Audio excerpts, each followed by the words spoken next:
গুরু রবীন্দ্রনাথ ঠাকুরের জীবন স্মৃতির পরবর্তী অংশ। আবার তাহাকে মানে শ্রীকণ্ঠবাবুকে বলা হচ্ছে। কোনো অত্যাচারকারী দুর্বৃত্ত আঘাত করিতে পারিত না।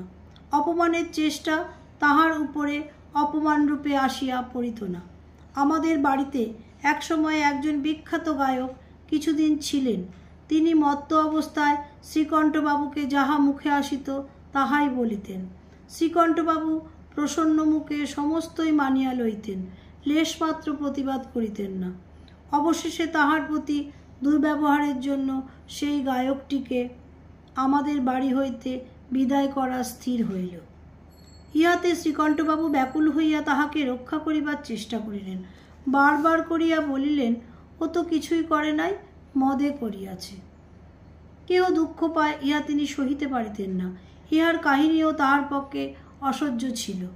এই জন্য বালকদের কেহ যখন কৌতুক করিয়া তাহাকে পীড়ন করিতে চাহিত, তখন বিদ্যাসাগরের সীতার বনবাস বা শকুন্তলা হইতে কোনো একটা করুণ অংশ তাহাকে পড়িয়া শোনাইত।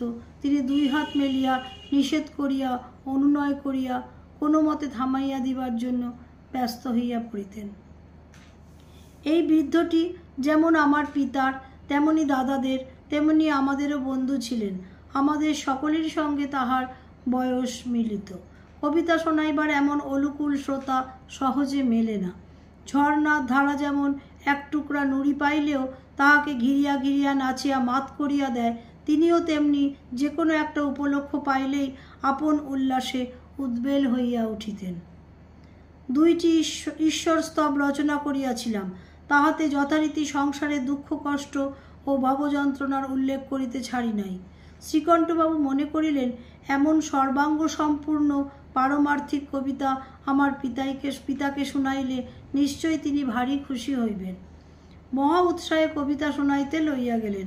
ভাগ্যক্রমে আমি স্বয়ং সেখানে উপস্থিত ছিলাম না, কিন্তু খবর পাইলাম যে সংসারের দুঃসহ দাবদাহ এত সকাল সকালই যে তাহার কনিষ্ঠ পুত্রকে পীড়া দিতে আরম্ভ করিয়াছে। পয়ার ছন্দে তাহার পরিচয় পাইয়া তিনি খুব হাসিয়াছিলেন। বিষয়ের গাম্ভীর্যে তাহাকে বিন্দুমাত্র অভিভূত করিতে পারে নাই। আমি নিশ্চয় বলিতে পারি, আমাদের সুপারিনটেন্ডেন্ট গোবিন্দবাবু হইলে সে কবিতা দুটির আদর বুঝিতেন। গান সম্বন্ধে আমি শ্রীকণ্ঠবাবুর প্রিয় শিষ্য ছিলাম। তাহার একটা গান ছিল, ময় ছোড়ো ব্রজ কি বাঁশরি। ওই গানটি আমার মুখে সকলকে শোনাইবার জন্য তিনি আমাকে ঘরে ঘরে টানিয়া লইয়া বেড়াইতেন।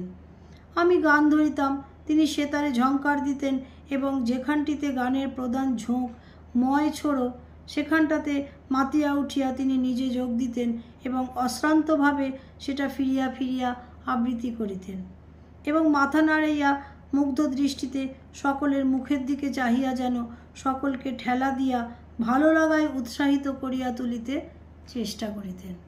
আজ এই পর্যন্ত। পরবর্তী অংশ পরবর্তী দিনে।